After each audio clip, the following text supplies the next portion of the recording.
One question lingered over the silent courtroom. What would come out next? The envelope was passed to the clerk, then to the assistant DA, who read it silently, his jaw tightening with every line. The courtroom had fallen into a hushed anticipation, the kind that only came before something irreversible. When he finished, the assistant DA looked up, eyes locked on the judge. "Your Honor," he said slowly, "this statement supports an official motion to reopen the original conviction. Based on this and the newly submitted evidence, we are requesting immediate review." The judge didn't respond right away. His hands were clasped tightly together, and for a moment, he looked far older than he had at the start of the day. All the arrogance, all the sarcasm, gone, replaced with a silence that said more than words ever could. After a long pause, he gave a slow nod. "Motion granted," he said, his voice barely above a whisper. "Case will be reopened." Gasps filled the room again, this time mixed with tears. The woman in the back broke down, covering her face as the teen slowly turned toward her. Their eyes met, and for the first time that day, his expression softened. He had done what he came to do. He had forced the truth into the light. The courtroom was no longer just a place of judgment. It had become a stage for justice. But just as everyone began to process what had happened, the teen stepped forward one last time. "There's something else," he said, his voice steady again. From his pocket, he pulled out a flash drive. "This has a recorded conversation between a former court clerk and the lead detective from my father's case. It proves evidence was removed before trial." The room froze again. This wasn't just negligence. It was deliberate. The judge's eyes went wide.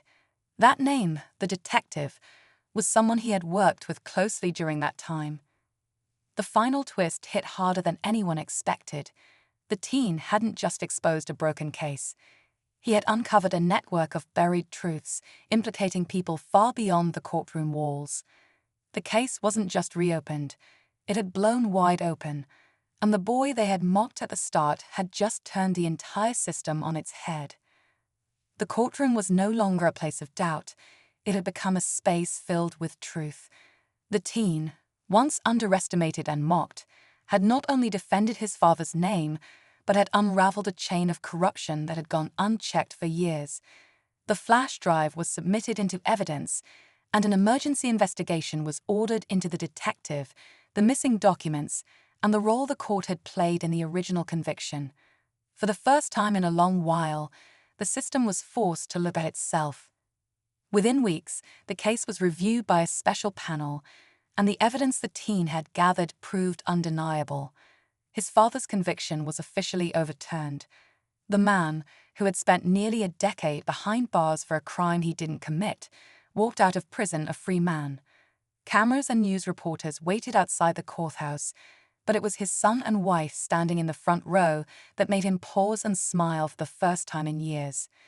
The assistant DA who helped file the motion to reopen the case later admitted he had never seen someone so young fight so hard and so smart.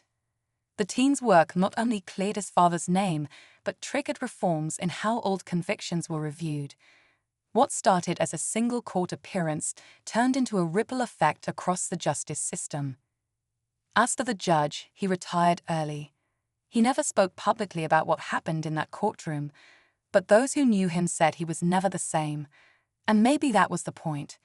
Sometimes, justice doesn't come from those in power. It comes from those who refuse to stay silent. The teen returned to school, but things were different. He wasn't just a student anymore.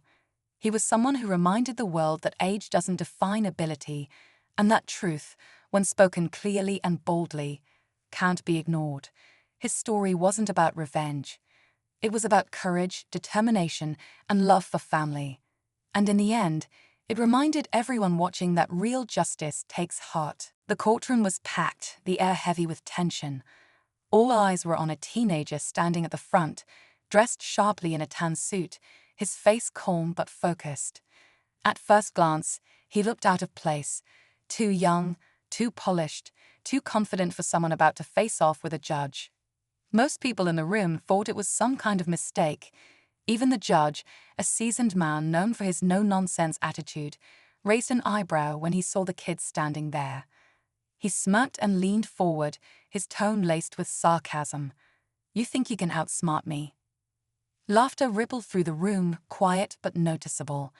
It wasn't every day a teenager walked into court with such boldness. The judge clearly didn't take him seriously. He made a few more comments, light jabs aimed at the boy's age and lack of experience, fully expecting the teen to stumble, stutter, or back down. But he didn't. The young man stayed calm, respectful, and focused. What no one knew, especially the judge, was that this teen wasn't just some nervous student. He had a reason for being there, and he was far more prepared than anyone imagined. As the minutes ticked by, the energy in the room started to shift. The judge's smug expression slowly faded.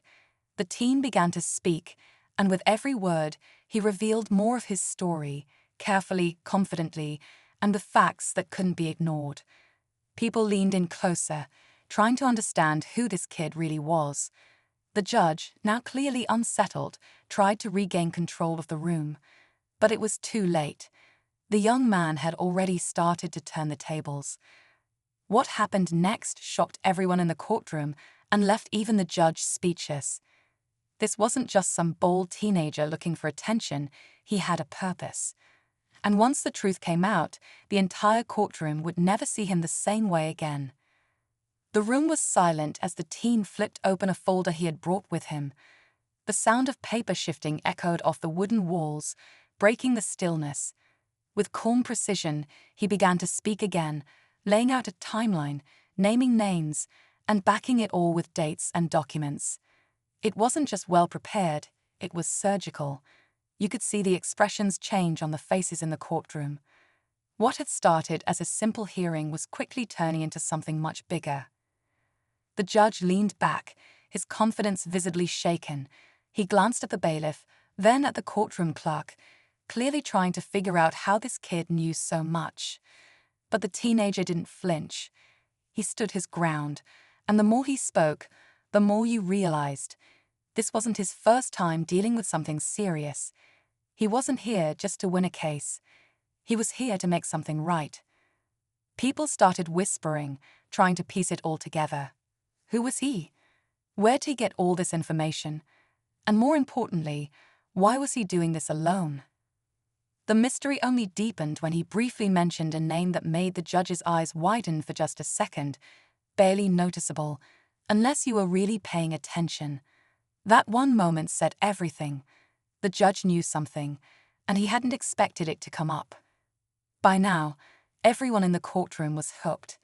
The teen kept revealing small pieces of the story, just enough to raise more questions.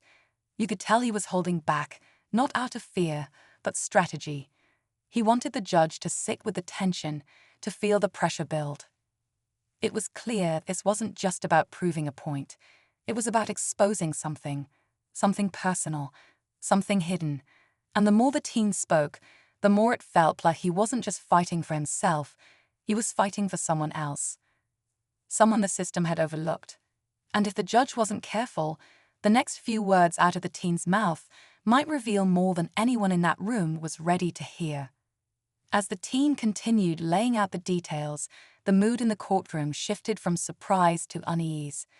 The judge, once confident and condescending, now looked uncomfortable, his eyes narrowing as if trying to connect the dots. The teen had mentioned a case from 3 years ago, one that had been quietly buried, one that involved a wrongful conviction. The name he dropped earlier? It belonged to a former public defender who had disappeared from the legal scene without warning. No one had asked too many questions back then, until now. The teen wasn't just here to argue a case. He was here to reopen old wounds, and the judge, whether by coincidence or choice, had been involved in that original case. Maybe he thought it had been handled properly. Maybe he thought no one would come looking, but someone had, and that someone now stood across from him, calm and composed, refusing to back down. In the gallery, a woman in her early 40s sat in the back row, holding her purse tightly in her lap. Her eyes stayed fixed on the boy the entire time, tears forming at the corners, but she never wiped them away. No one knew who she was yet, but she wasn't just a spectator. Her presence added a quiet weight to everything unfolding. Meanwhile, across the courtroom, a young assistant DA sat flipping through a copy of the same file the teen had just referenced. His brows furrowed deeper with every page. He hadn't been part of the case back then, but he was starting to realize that something didn't add up. Evidence had been missed, or maybe ignored. Witnesses had changed their statements, and a few key documents had somehow gone missing from the official court records, but not from the teen's file.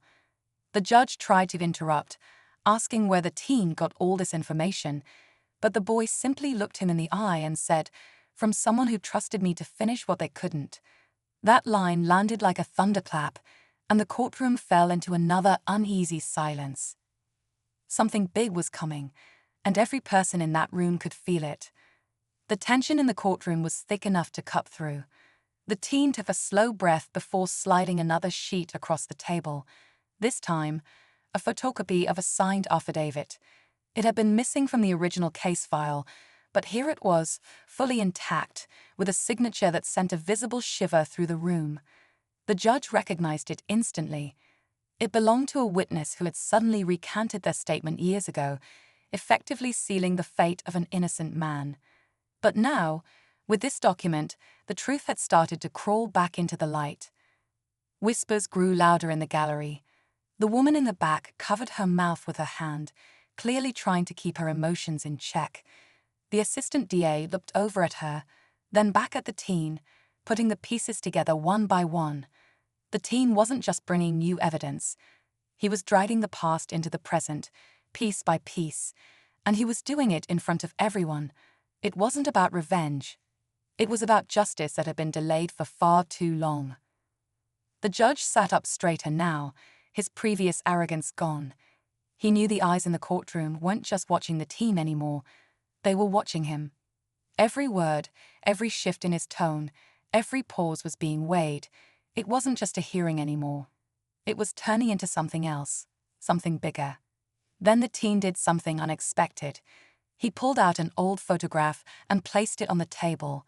It showed a man, tired eyes, a prison uniform, and a faint smile, standing next to the woman in the back row. "This is my father," the teen said quietly.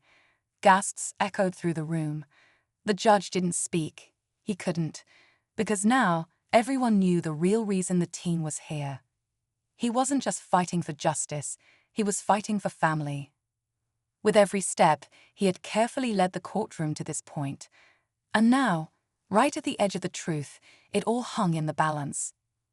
One more move, and everything could collapse, or come crashing into the open. The courtroom was frozen. No one moved, no one spoke. The judge stared at the photo as if it burned, but the teen didn't flinch. He stood there with the same steady calm, but now the weight behind his words was heavier, personal. Every eye in the room shifted between him and the woman in the back, whose quiet tears now made sense. She wasn't just watching a case unfold. She was watching her son fight to clear his father's name. Just as the tension seemed to peak, the teen reached into his folder one last time and pulled out a sealed envelope. "This wasn't easy to get," he said, his voice low, "but it's the reason I knew I had to be here." The envelope bore an official seal, one that belonged to a retired judge from a neighboring district. He explained that before his father was convicted, that judge had been approached to oversee the case, but was abruptly pulled from it without explanation. Inside the envelope was a statement, handwritten, signed, and dated, confirming that he believed the case had been manipulated from the start. The courtroom erupted. People stood up, murmuring in disbelief. The assistant DA jumped to his feet, demanding to review the document immediately. But it was too late. The second twist had landed. This wasn't just about a wrongful conviction. It was about a system that may have been tampered with at the highest level. And the man who had been mocking the teen at the beginning of this hearing, he might have played a bigger role than he ever intended to admit. The judge's face went pale. His hand trembled slightly as he adjusted his glasses, the room closing in around him. Every second that passed felt like a spotlight was getting brighter. The teen didn't raise his voice or point fingers. He didn't need to. The facts spoke louder than anything else. The stakes were no longer just about clearing his father's name. Now it was about exposing the cracks in a system everyone thought they could trust. And with the truth hanging in the air,